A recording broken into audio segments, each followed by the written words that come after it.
about a new organisation which is being set up. It's described as a social dining platform that turns restaurant meals into unforgettable shared experiences. I guess it depends what you order, really. Paul Jaggard is hopefully on the line to speak to us this morning. Morning, Paul. Good morning, Julian. Thanks very much for coming on. So tell me a little bit about this. I think you've sort of got underway in Bury St Edmunds, and your next stop is Cambridge. Yes, yeah. So started in Bury because my partner's over that way. I'm from Cambridge, so Cambridge was next on the list. It's a lot bigger, so we wanted to sort of start in a smaller place which is Bury. There are some very nice restaurants in Bury St Edmunds. At least my sister tells me that anyway. It's lovely. Yeah, it's a really nice place. I'm really impressed. So how does it... How does this work then?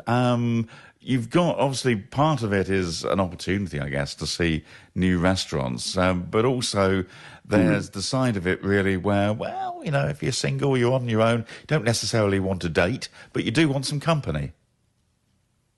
Yeah, absolutely. So from start to finish, if I rewind back a couple of years, I sadly went through a divorce and moved to a new area of Cambridgeshire. I was on my own, and it was just after COVID. And I just didn't feel sort of so confident to go out, but just found it really difficult to meet people. I wasn't into dating. That wasn't my thing. I didn't want to go on dating apps. Just wanted to meet people for a coffee, really, and get some company. Found it very difficult. Obviously, there are things like Meetup, the app, which is great, but some of those things are quite specific and at specific times. So I started looking at restaurants, going to speak to restaurants, hotels, cafes, and said, look, do you have downtime? And they said, yeah, we do, of course, Tuesday, 4 o'clock or whatever. And if I were to build an app that would bring people together by sharing an open table, would you be up for it? And pretty much everybody said, yeah, why don't you do it? It's the way forward for joining people together. So that's what I started doing a couple of years ago. Done a lot of market research, and it's being built as we speak. It's now a couple of weeks away from being ready. Do you want me to explain how it'll work? Yeah, I'm kind of interested as to what happens, because presumably by the sounds of things, are you looking at specific nights in particular restaurants, or does a restaurant have to sign up, or can get together and say we want to go here? Yeah, absolutely. So restaurants will sign up. They'll put up a profile with their sort of address and photos and all the rest of it, and some details of what kind of food that they're going to be offering and all the rest of it. And they will use, like I said, their downtime. So they'll say, okay, let's open the table maybe when it's quiet, Thursday at 6:30 in the evening or whatever. And they can pop that on the website. End users, as in diners, will then be able to go on and they'll say, right, I've just arrived in Cambridge. I'm travelling for work. I'm on my own. Let's see what's going on. They can go onto the site and select from one of the restaurants that have got a table open at that time, and they can book an individual seat. So when they book that individual seat, they'll go along at, say, 6:30, and they can join the other diners that are having a meal or a coffee and just chat and get to meet people. That sounds pretty good. It's one of these sort of ideas which is both sort of simple and effective, really. Yeah. Yeah, there's not much to it, to be honest. That's perfectly fine. It's a very simple thing. Yeah. So tell me, in terms of when you're expecting for this to get underway. Okay, so in Bury, it's going to be in October, so going all the way through October with pilots, and we expect to be in Cambridge in November, doing very much the same thing.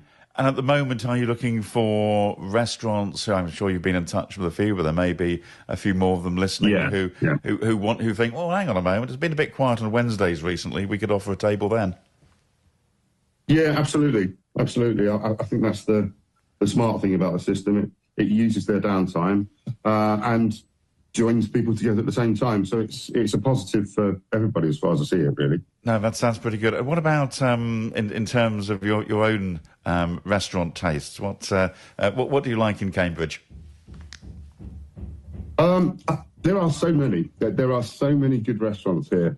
I don't know if I can say names, can I? No, you say as many names. You say many names as you like. It's when you say and this is only £12.50. That's when I have to start to fade you down. But no, name checking individual vessels. Yeah, Just fine. I mean, I pretty much go anywhere. I love an old cafe, to be honest. Going in for an English breakfast, and I like fine dining. It depends where you are at the time and what sort of mood you're in. There's some brilliant places. The Chop House is one of them. We were in the other day, and I like Thai food and Indian and all sorts of. There's some fantastic places, and that's why I think in Cambridge it'll work really well. No, really good. It's just sort of getting the people together. Yeah, no, there is very much a really good selection. I guess ultimately, if you are able to roll it out in other nearby towns and then further afield as well, it's quite good if you turn up for, I don't know, visiting children or on business somewhere. You sometimes get stuck and just don't know where to go.